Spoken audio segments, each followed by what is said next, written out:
Cyber risk and compliance automation is finally here. Legacy GRC systems cannot support the powerful, real-time automation and oversight that organizations require to take risks that matter to succeed. CyberSync continuous control automation ingests data from the IT GRC stack to update controls against regulatory requirements and risks in real time, delivering insights and visibility. See how members of the Fortune 500 are saving millions annually by visiting securityweekly.com/cybersync. Account takeovers, malicious campaigns, impersonation, and data breaches are on the rise, driven by the pandemic and security challenges of a remote workforce. The number one most common attack vector in breaches is compromised credentials. Constella Intelligence protects your key employees from digital risk by continuously monitoring the deep, dark, and surface web for exposed credentials, detecting threats that others miss with real-time alerts to protect you and your company from a targeted attack. Try it free at securityweekly.com/Constella. Endpoint security is designed to protect every device in your fleet, wherever it may be. These days, that can be a lot of different places. Find out how HP Wolf Security uses emerging strategies like application isolation, along with a zero-trust approach and framework to give you a powerful, manageable, usable solution to your growing and increasingly spread-out security challenges. Learn how HP Wolf Security can make a difference across your endpoints at securityweekly.com/HP Wolf. Welcome back to Business Security Weekly. I am your host, Matt Alderman, joined by Jason Albuquerque and Ben Carr. Don't miss any of your favorite Security Weekly content. Visit securityweekly.com/subscribe to subscribe to any of our podcast feeds and have all new episodes downloaded right to your phone. You can also join our mailing list, Discord server, and follow us on social media and our streaming platforms. Join Paul Asadorian and Rich Mogul on May 4th to learn how to choose the right architecture for your application. Live attendees at this webcast will have the chance to win a $100 Hacker Warehouse gift card. Register at securityweekly.com/webcast. And don't forget to check out our library of on-demand webcasts by visiting securityweekly.com/on-demand. All right. Well, we just finished the segment with Forrester, and the first two articles come from Gartner, both by Paul Proctor, by the way. I spent a lot of time when I was on the vendor side briefing Mr. Proctor because I spent a lot of time on the governance, risk management, and compliance side, which he covered for Gartner during that span. The first one talks about value is missing from communications. And there's a line in here, Jason, I just have to read this because it's such a good, like, to me, it's just like the best summary ever. He says, I spent 5 years as chief of research for risk and security at Gartner, but 6 years ago, I left that role to join the finance team in the CIO group. Now, why would a security guy join the finance team? Because it all comes back to money and value.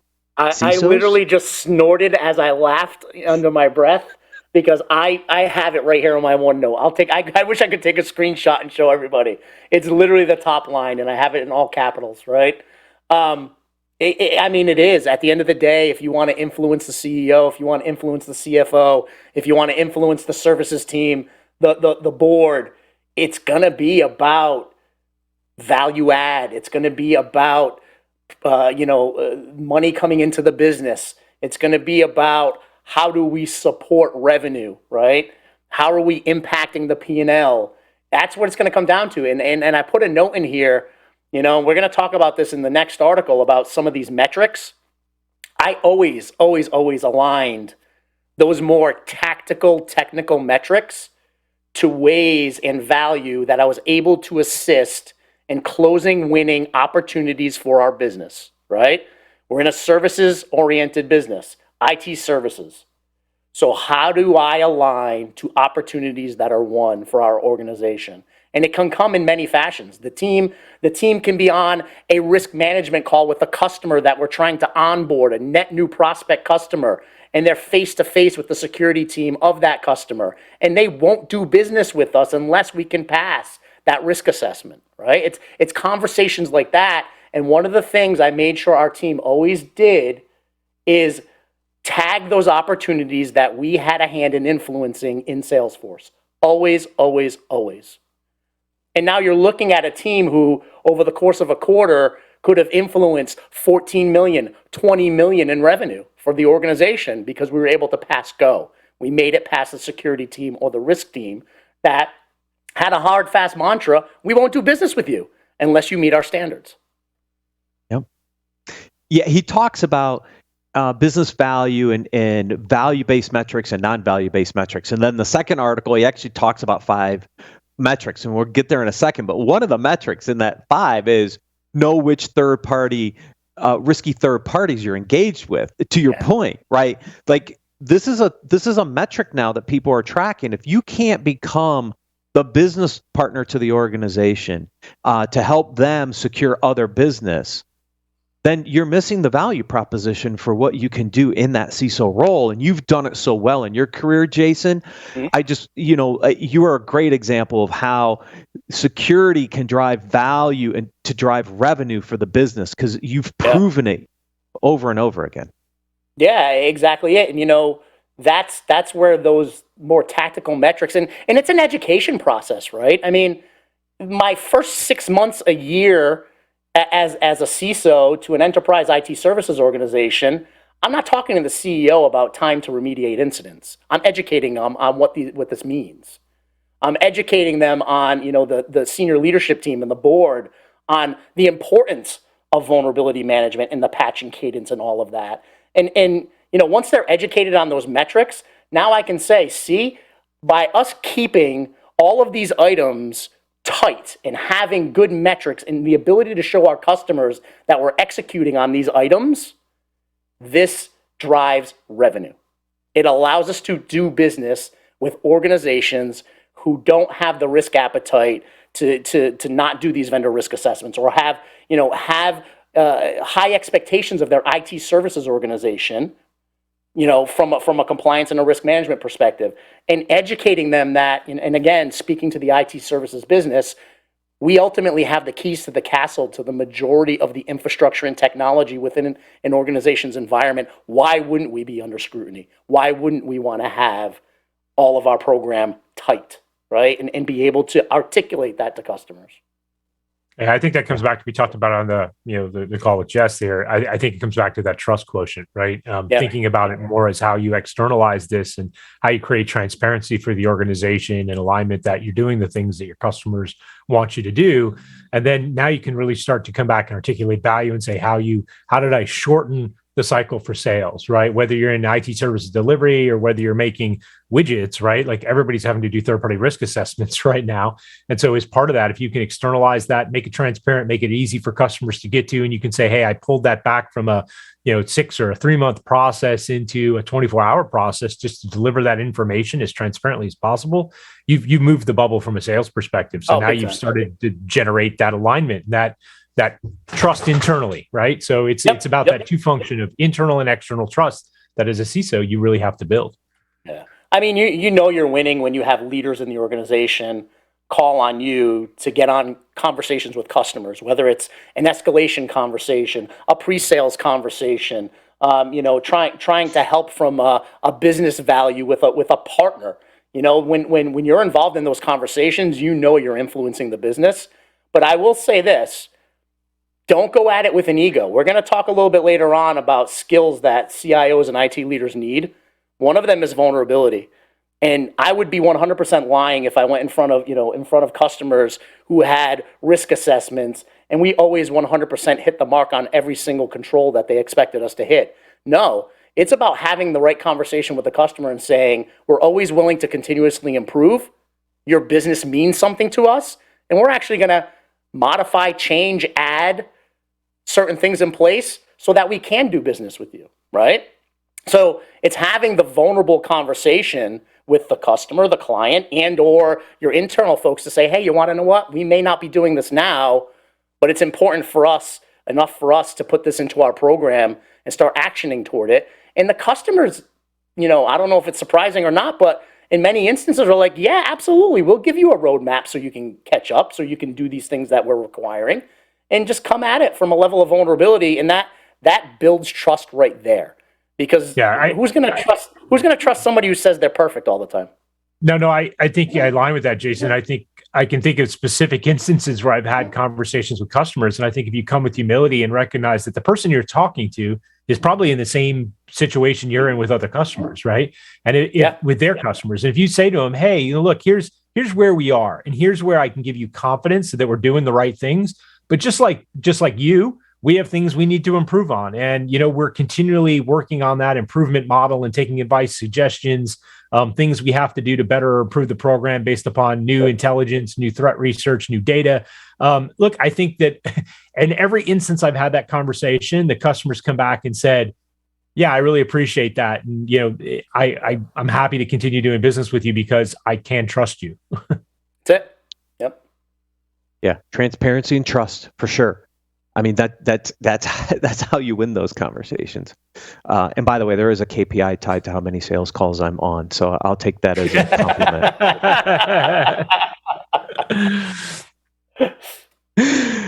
In the second article, he talks about 5 examples of key metrics. Now, supposedly Gartner's published 20 to their clients that they track. Thoughts? We talked about one, risky third parties engaged. Thoughts on the other ones, Jason and Ben? I mean, again, for me, they're good tactical items. I'm not. On a monthly basis, I'm not sitting in front of the CEO talking about time to remediate incidents.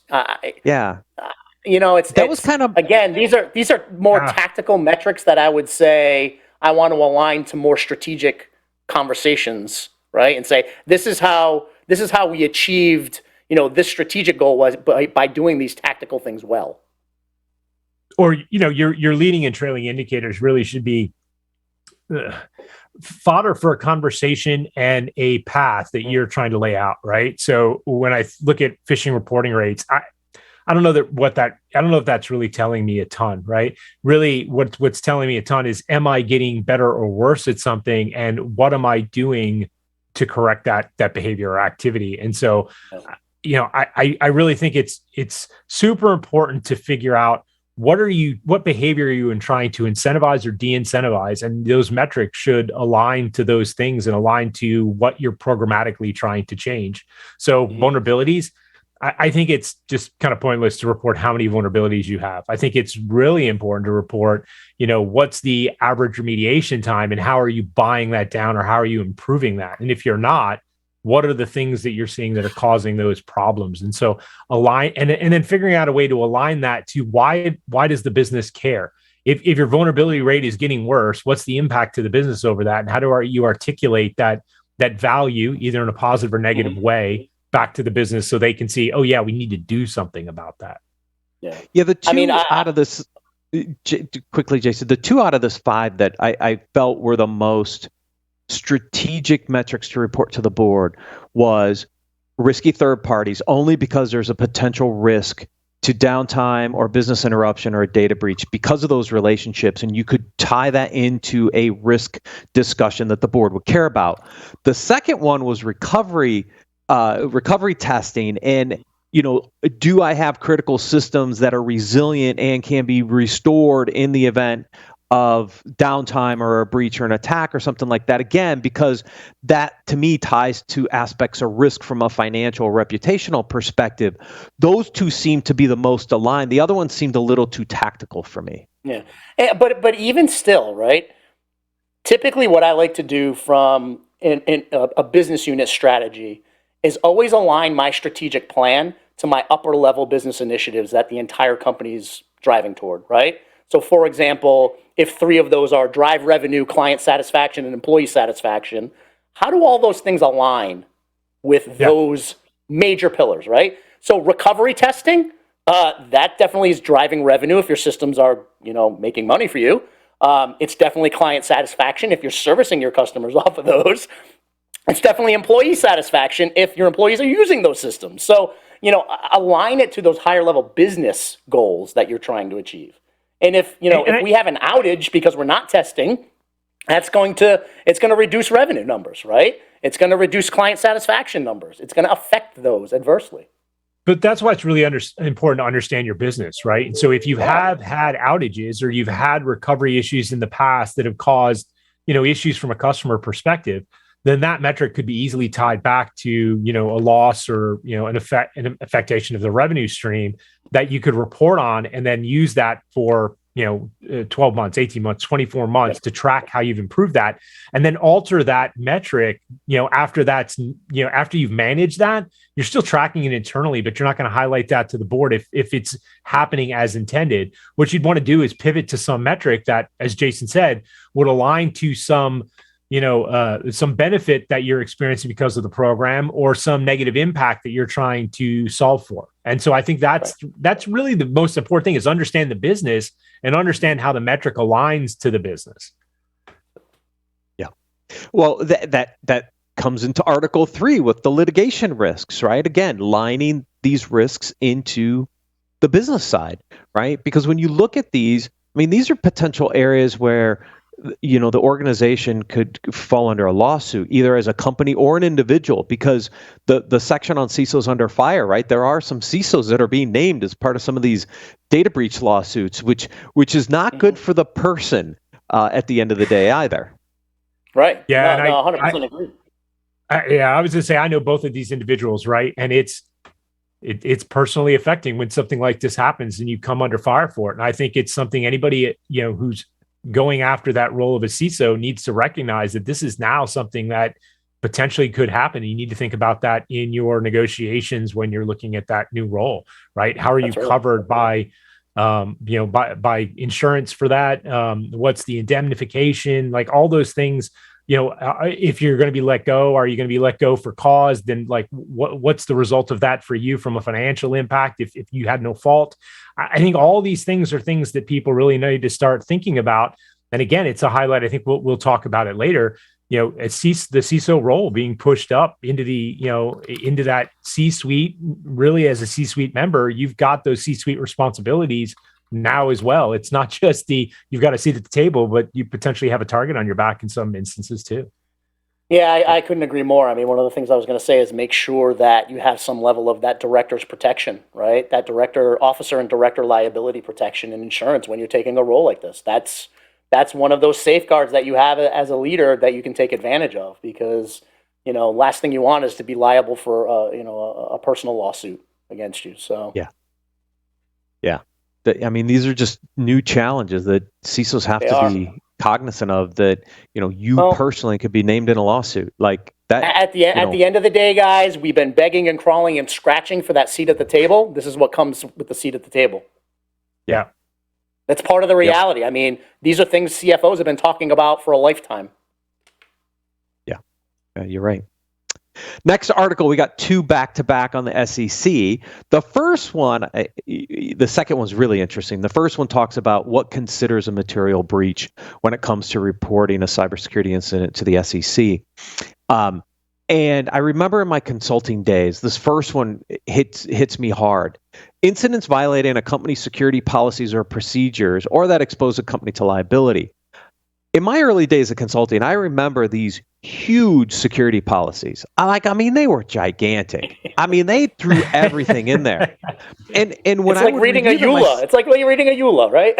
Exactly right. And I said, by the way, as soon as you make this a corporate policy, you now need to comply with everything you put in that policy, which means every auditor is going to come in and ask you, how are you doing each of these?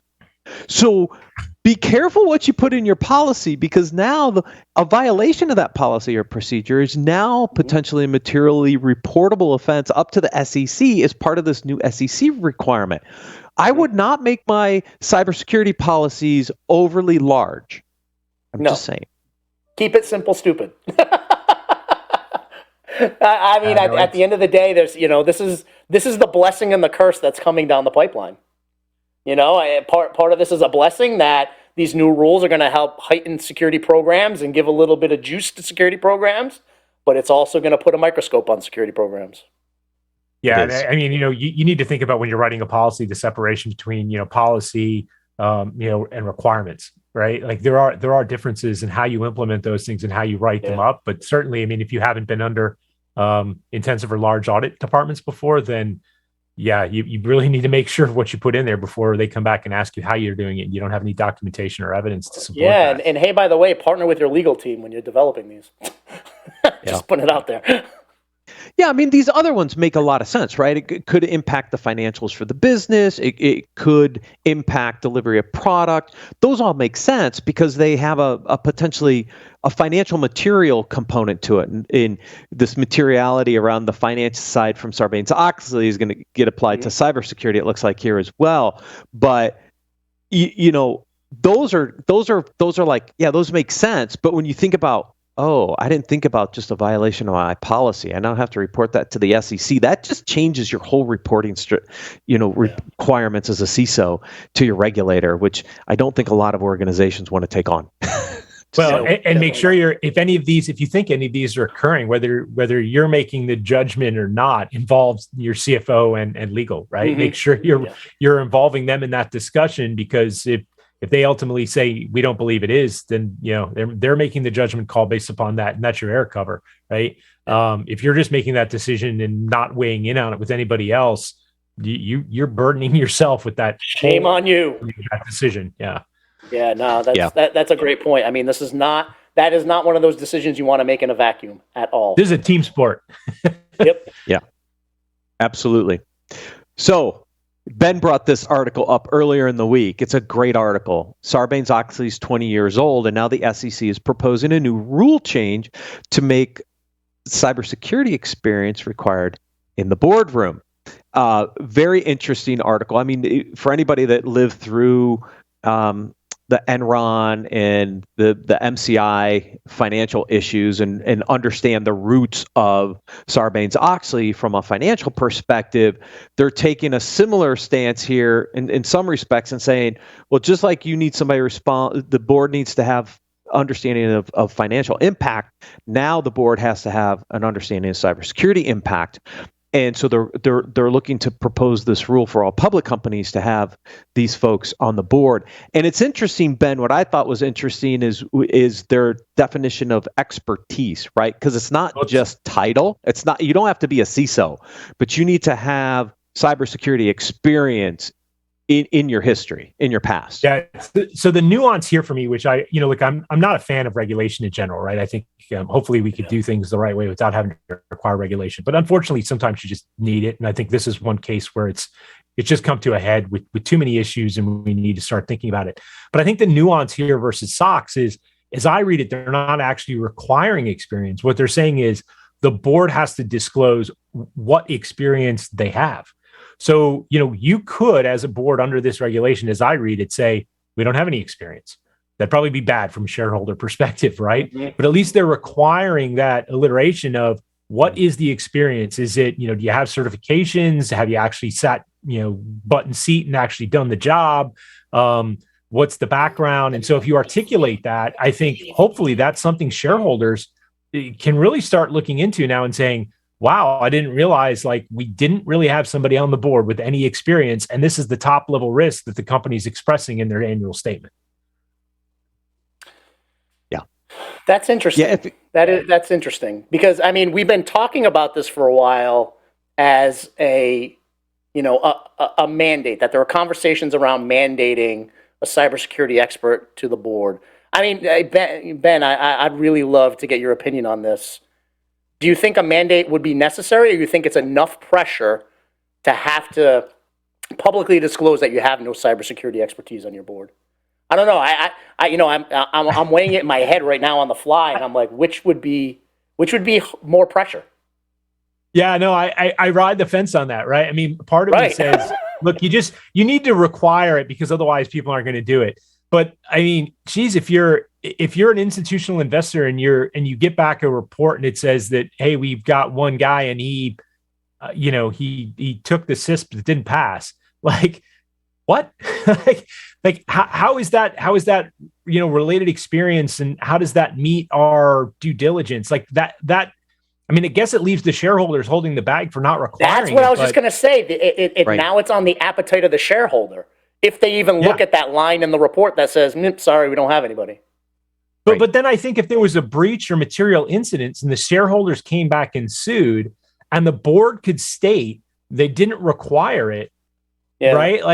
I guess it loses water in the suit. So it will just be really interesting to see how, from an applicability side, like this actually goes into effect. Now, everybody seems to be reading this as it's going to be a sea change, and you're going to start needing to see people participate and be required on boards. I don't know. I haven't necessarily heard the uptick and seen the traction of a big change yet. So I don't know if they're waiting for this to pass, or if really it is not. I don't know. Doesn't have the teeth in it that it really should. Yeah, because the way I read the article, and the way my brain clicked was, oh my God, this is going to force them to put a cybersecurity expert on the board. And then the way you articulated the article, Ben, made me go, holy shit, they may be able to get away with it. Yeah, I know that was my concern. Yeah, my concern is if you leave it up to the shareholders, right, and they don't look at this, what's the impact to them if something goes wrong? And to your point, and if there's a lawsuit, like where does the lawsuit go, right? The other option is you mandate it, just like you did in Sarbanes-Oxley, and you have that expertise, and then there's no excuses. I don't know which way works out better for the shareholders, because really at the end of the day, this should be about the shareholders' protection, right? And shareholders should have the data available to make the right investment decisions, and this should be one of those areas. But if they don't mandate it, then you leave it up to the shareholder to decide. I don't know that it will have much impact that way. And it's kind of like an uneducated consumer, right? Like everybody clicks through the EULA because you got no other choice, right? So exactly. I just don't know that like shareholders are going to sit up and be like, we don't have any expertise. We need somebody. We need that cybersecurity stuff. Yeah. You got a cyber guy? Yeah, I'm not sure we're there yet. Last article for the day, before I have one final announcement. 10 skill sets for the leaders, right? We cover a lot of these at different times. It's a pretty good list of 10. Jason, you pulled out the one around vulnerability earlier. Empathy is in here, which we've talked a lot about on the show as well. Other things like curiosity and collaboration are on this list. You know, those soft skills that you need as a leader to help move an organization forward. Yeah. Another one I think that will fare really well in conversation is the ability to tell stories. The ability to tell stories, I think, helps, soften the blow of a technical conversation when you can put a story around it, right? Because we're always talking about don't get too far down the technical weeds when you're having a business conversation with business unit leaders. If you can wrap stories around initiatives or influence or items that you really want to move forward, I think that's a really, really good trait to have to kind of break down those barriers of the that technical or just a technical arm of the business, and really break down those walls. Yeah, I think a lot of these actually fit into that, right? Like if you're telling a story, you can articulate empathy, you can show the ability to promote collaboration, you can show trust and develop that trust within the org. So I think it's probably true. That's probably one of the most important ones in here. I loved in the word cloud there that soft skills was highlighted, because it's just so true. Like it's an I don't know, undervalued component of the CISO role is having those soft skills. And if you don't have them, work on them. You need them. Yep. 100%. Yep. 100%.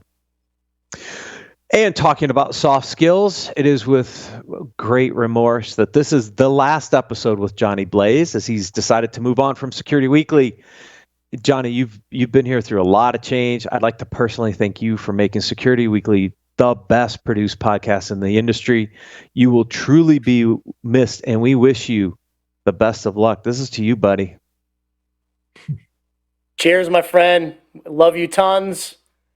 Always here for you. I mean, just the experience that I've been here at Security Weekly, having you around always makes us smile, always brings quality to the table, and there'll be no other person I'd rather dance in Vegas with than you and our crew. So it was it's been a great ride, my friend. Yeah, I don't have the background that these guys do with you, but thanks a lot. It's been my experience here, very professional and always great to work with you. So thanks a lot. We're going to miss you, buddy. Appreciate it. I'm going to miss you guys too. Thank you guys so much. I really do appreciate it. Thank you. The show will go on as Goose takes the helm next week. So thank you everyone for joining us today, and we'll see you next week on Business Security Weekly.